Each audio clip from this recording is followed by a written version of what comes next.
Bonjour! Today's video is kindly sponsored by Babbel, the world's #1 best-selling language learning app. Hey, 42 here. Where I come from, people like to talk about the weather. A lot. Research shows that 94% of English people have spoken about the weather at some point in the last 6 hours.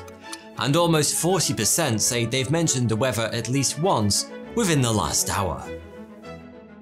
That means at this very moment, more than a third of people living in England are saying something like, "Ooh, a bit warm for this time of year, isn't it?" Or, "Put on a jumper, David, there's a nip out." But, like American writer Charles Dudley Warner once famously said, everyone's talking about the weather, but nobody's doing anything about it. Or are they? For thousands of years, our species attempted to manipulate the weather through various high-tech methods like rain dances and ritual sacrifices to the gods. But at some point we were forced to admit the truth. We were running out of virgins and livestock to murder, and the rainy Macarena didn't actually work all that well. There clearly had to be better ways to control the weather, but it was only fairly recently that we've managed to figure out a few of them. With over 10 million subscribers worldwide and content updated daily, Babbel is top of the list for anyone who's looking to learn a new language, and it's easy to see why.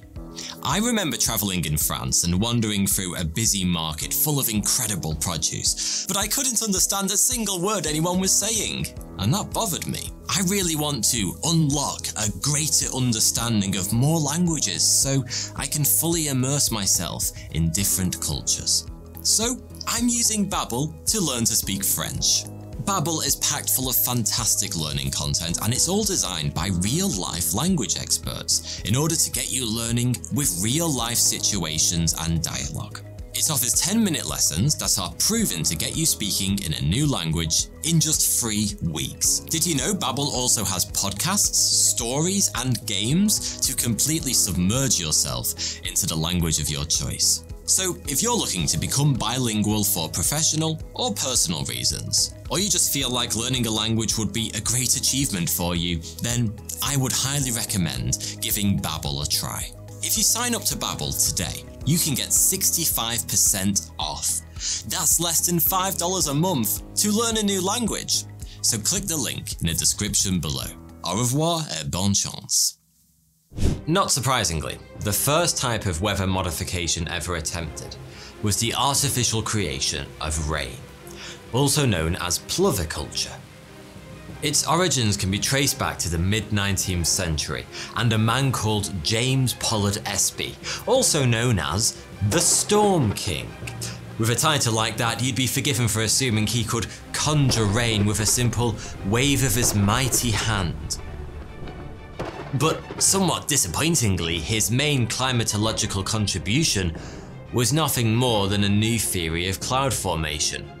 It was a pretty good theory though.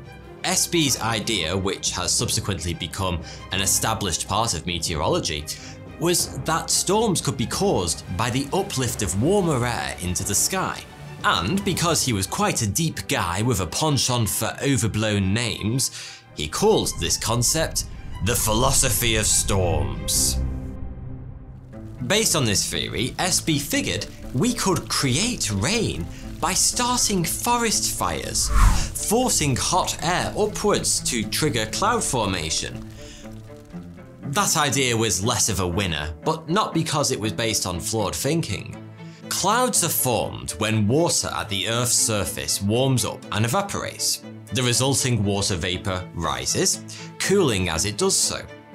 But water can't transition from a vapor to a liquid without a solid surface to attach itself to. You might think the sky doesn't seem like an obvious place to find anything solid, but it turns out it's absolutely full of random crap just floating around. These microscopic pieces of sky detritus, things like pollen, dust particles, smoke, and even bacteria, act as nuclei around which water droplets can form. Once enough water condenses around these tiny nuclei, also known as cloud seeds, clouds are formed. By the way, water vapor is actually entirely clear and colourless, meaning you can't see it with the naked eye. Whenever you see water vapor, steam for example, what you're actually seeing are tiny condensed water droplets.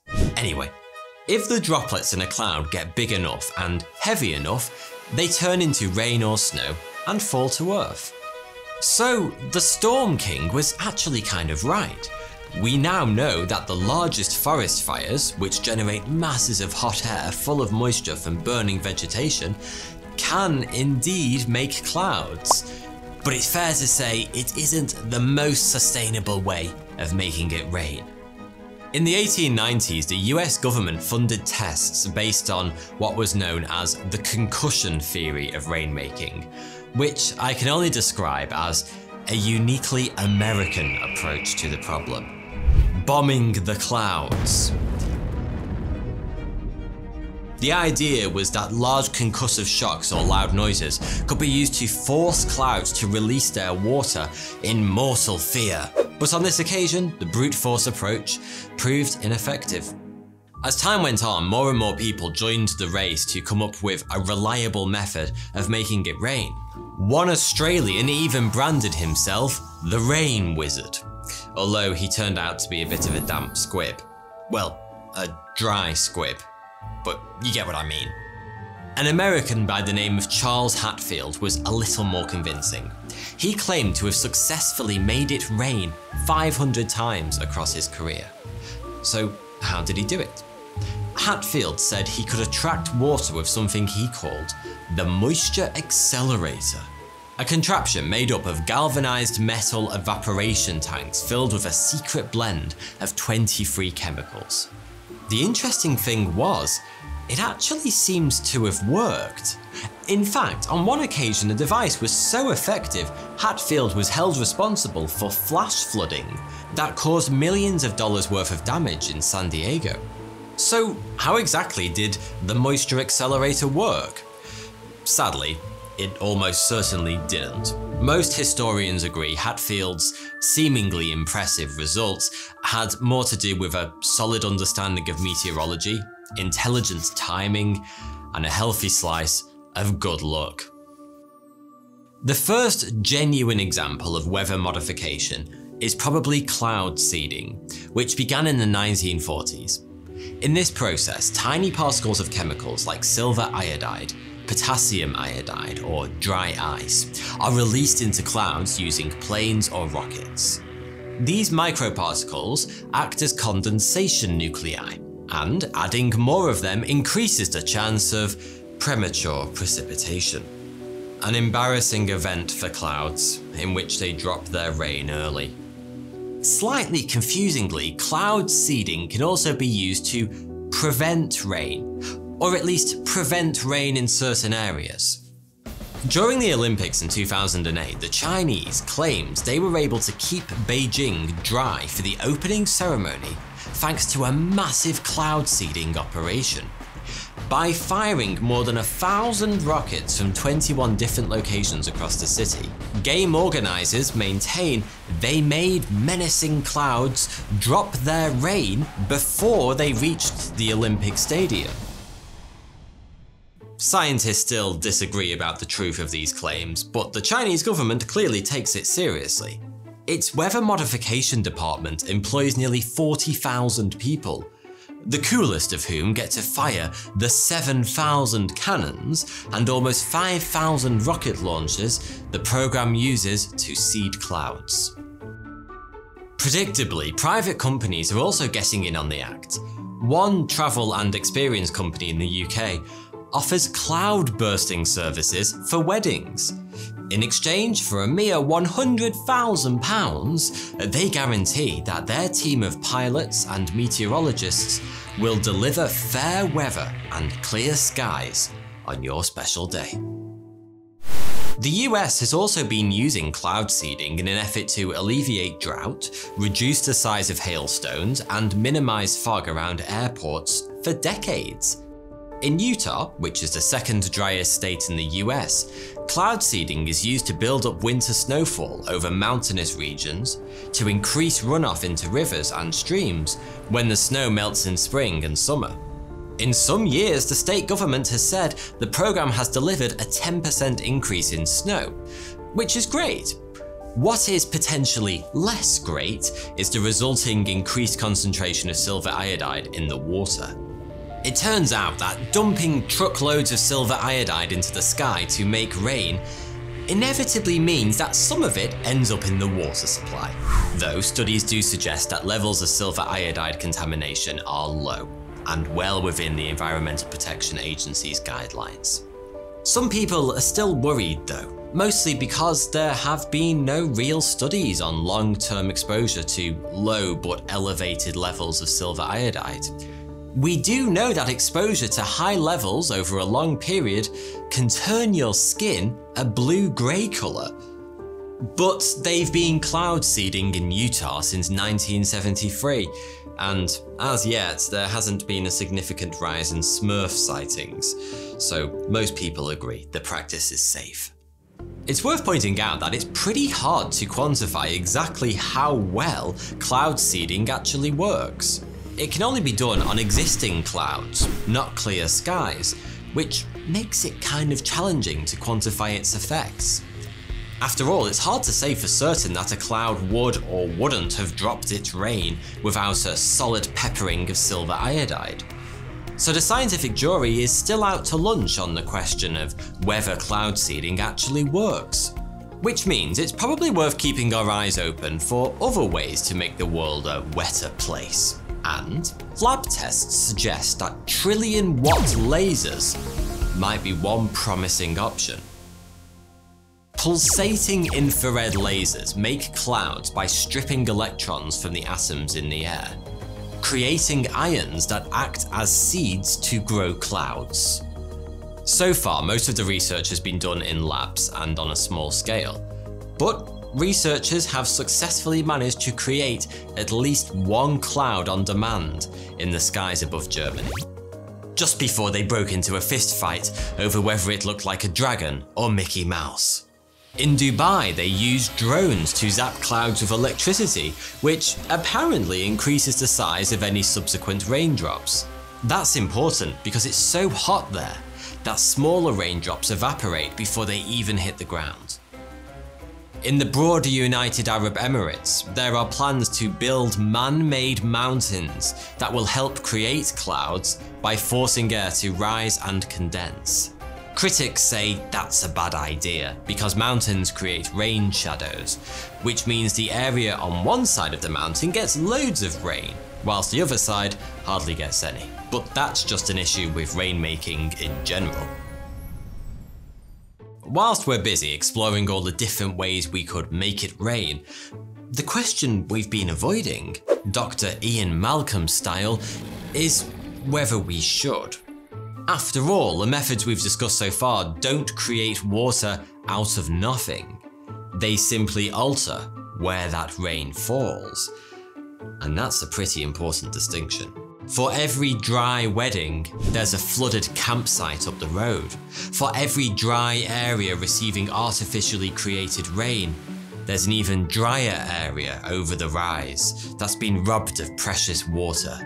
There's only so much water vapor in the air to go around, and every time we create a cloud or make it rain, we're using it up.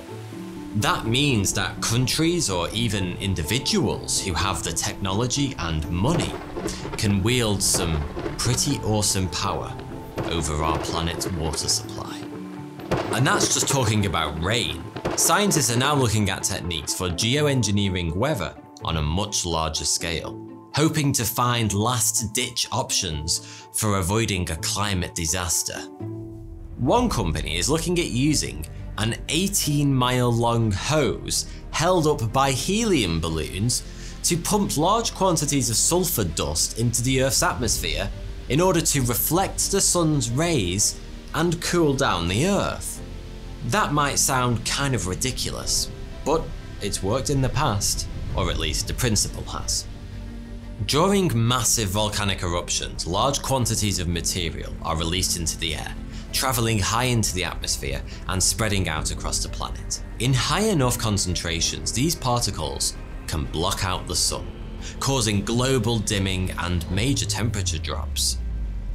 As you'll know if you've seen my video on volcanoes, we saw exactly this after the eruption of Mount Tambora in Indonesia in 1815, the biggest volcanic eruption in recorded history that released around 200 cubic kilometers of material into the atmosphere. 1816, the year after the event, became known as the year without a summer, as global average temperatures dropped by around half a degree, which might not sound like a lot, but summer temperatures in Europe were the coldest on record, leading to major food shortages across the entire northern hemisphere. Part of this effect was caused by high-altitude sulfate aerosols, small droplets of sulfuric acid and water that reflect sunlight back into space. As in the example I just mentioned, scientists are looking at various ways we might mimic this process to slow down climate change. If you're thinking, wait a minute, didn't they tell us to stop using aerosols to save the ozone layer? Then you're onto one of the biggest problems facing this approach. Whilst doing a good job of cooling the planet down, sulfate aerosols would also be pretty bad for the ozone layer, the atmosphere, and life in general. So yeah, there's that. Weather and climate are extremely complex systems, and the truth is, nobody really knows what will happen when we start messing about with it on a large scale. A change in one place could trigger a domino effect that leads to unpredictable consequences somewhere else. And as we're already seeing, playing with the world's thermostat is generally not a great idea, which is exactly why geoengineering makes a lot of people very nervous. To put so much power into a few people's hands could be very dangerous. There are no laws to regulate geoengineering itself, and every country has sovereignty over its own airspace, so no one can tell a government what they're allowed to fire into their sky. So things could go really wrong if countries or individuals take it upon themselves to start fiddling with the weather. And yes, there are even concerns these technologies could be weaponized.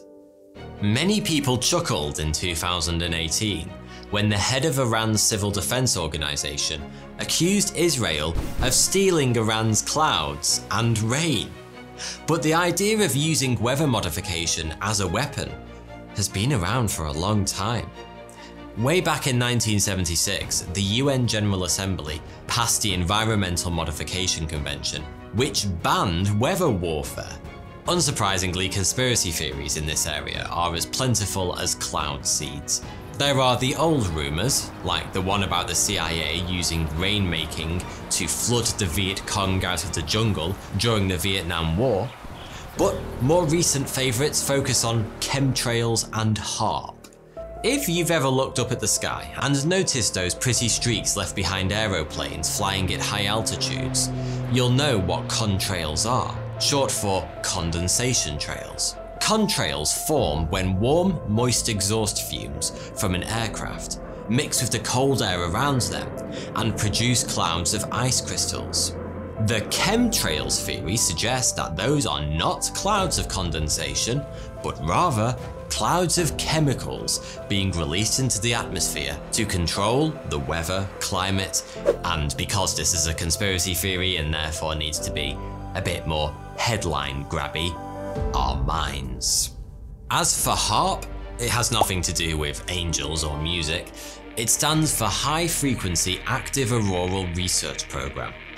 This network of 360 radio transmitters, 180 antennas, and 5 powerful generators, nestled in the Alaskan wilderness, was created to study the ionosphere, the highest part of the Earth's atmosphere that starts around 48 kilometers up. Concerned citizens, though, believe this particular HAARP might be playing a more nefarious tune. The organisation has been accused of causing earthquakes, cyclones, flooding, snowstorms, and other disasters, as well as other general naughtiness like attacking the people of the world telepathically. Weather control is very much a young science, but technology in this space is progressing rapidly, and soon enough, it will have the power to change the world as we know it. Whether that's a good thing or a bad thing, only time will tell. Thank you for watching. Good news, you can now pre-order my new book, Bread and Circuses. What did the Romans ever do for us?